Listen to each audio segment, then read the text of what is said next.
surprise! It's me! Fooled you! Boy, are you stupid or something? You thought that was really him? Welcome to Eric and Horror Stories. And don't worry, I'm more Ben Tramer than Michael Myers anyway.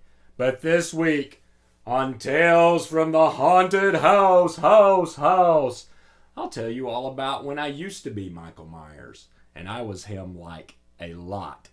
Probably for over a decade at a local haunted house, as a matter of fact. Dozens a night over the month. Hours every night.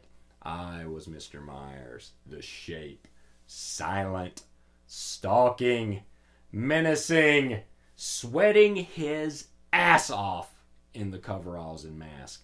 And I mean sweaty. I had the sweatiest of eyes. The sauna's eyes.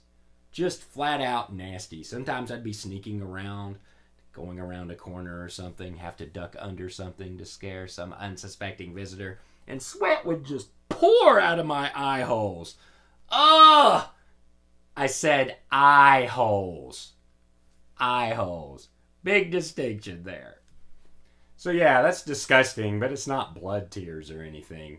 Michael Myers silently walking around, leaving a big puddle of sweat behind him. And when I say silent, I mean silent. If I was in costume, I did not talk. It didn't matter who was talking to me. The owners of the place sometime would come up and try to talk to me, because I had other duties when I wasn't Myers. I may have to go fix something in the house or something. They'd come up and say, Michael, da-da-da-da-da-da. Of course, they're wanting a response from me, which aggravated the shit out of them. But Michael Myers doesn't respond. Michael Myers can't be bossed around. You don't go tell Michael Myers to pick a wall back up that fell. Michael Myers does nothing but murder and sweat. And sweat and sweat and knitting and knitting and knitting. That's a Pee-wee's Big Adventure reference. Anyway, I have one story that really stands out during my time as the Shape. And it's a story I don't even think the owners of the place knew, because I never told them. And no, it's not a girl pee-peeing her pants. That happened. Running around teenage girls isn't fun. It gets old. Besides, my attorney told me I have to stay away from them. But, never mind that. It wasn't scaring some little kid. That's not fun. That's not nice. Besides, my attorney... I'm not going to keep saying that. So sit back and listen. I have a story, a crazy story, about one night when I was playing sweaty-ass Michael Myers. So, our story begins at a local family fun center in Chattanooga, Tennessee. If you're local, you probably know the place. Heck, maybe you went to the haunted house yourself. I'm not name-checking them, though, because they don't sponsor this program. Cough up some moolah. I'll voice over the place it is.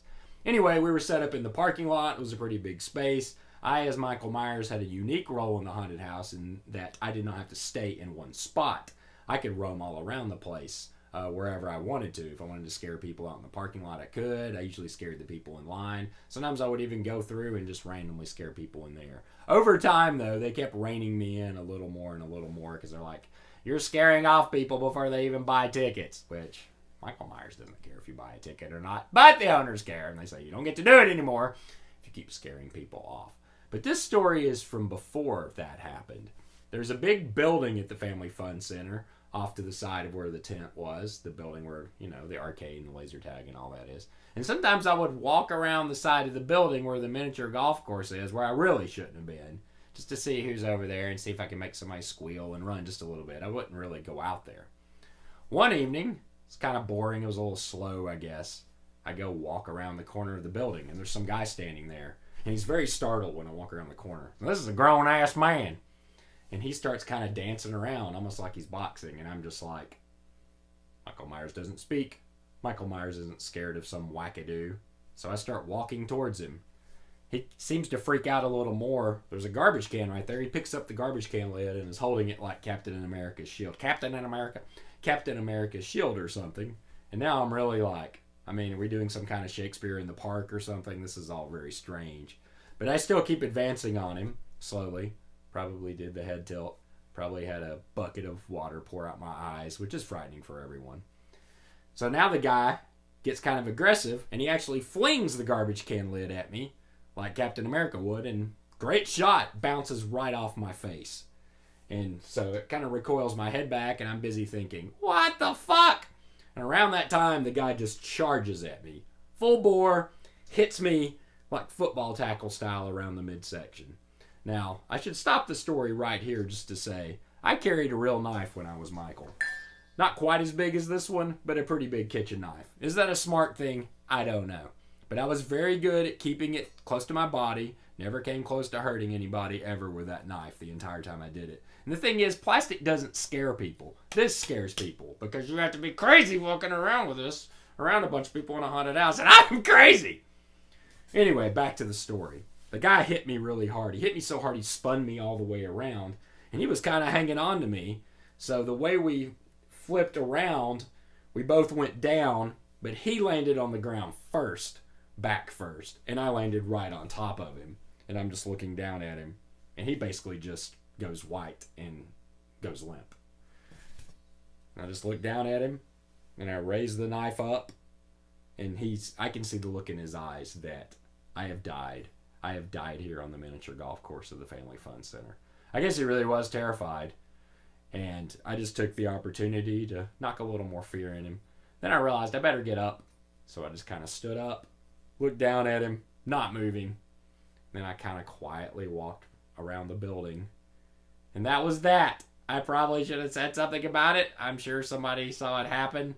But Michael Myers doesn't talk. He doesn't run up to somebody saying, "Did you see that shit? Did you see what happened?" So yeah, never saw the guy again. Didn't see him come around the corner. Don't know if he pee-peed his pants. Don't know if I got sweat in his mouth. I probably did when I was looking over him. Probably just drowned him in my delicious sweat pouring down his throat. That was a little weird thing to say. But anyway, that's a true story. That could have gone really bad. Shake don't care, though. Michael Myers don't give a shit.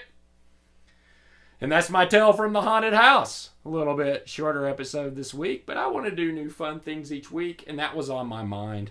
I really did have a big time playing Michael. It was a lot of fun. I would have people every once in a while when I talk about the place I worked, they'd be like, "Man, that Michael Myers is crazy." And I just want to say, "That's me, that's me." But Michael Myers himself, when he's out of his mask, doesn't go around bragging about being Michael Myers. He just kind of sits around behind bushes and watches girls and watches them in their windows. And I don't do that. Not anymore. Because my attorney told me not to. Anyway, thank you for watching this very weird episode of Eric and Horror Stories. I hope you enjoyed it as I start to strip these coveralls off. Next week, it's Christmas! It's Christmas! It'll be Christmas Day! And you know what I'm going to do for you? I'm going to get all dolled up. And we're going to have a special episode. And it's probably going to be a little bit longer. Because we're talking about little dollies. Famous dollies in the real world. Famous dollies in the fictional world. We'll talk about them. We'll rate them. We'll scare you a little bit with doll phobia. I hope to see you next week on Eric and Horror Stories. Until then, don't throw a garbage can lid at me. It's not nice. Hours a night. Dozens a night. Dozens a night. Hours a night. Dozens a night. Billions a night. Blue and green a night. Robots a night. This is the kind of shit I think up. Pizza a night. Hours a night. Dozens a night. I don't want to put this on and take it off again. This thing's irritating my eye.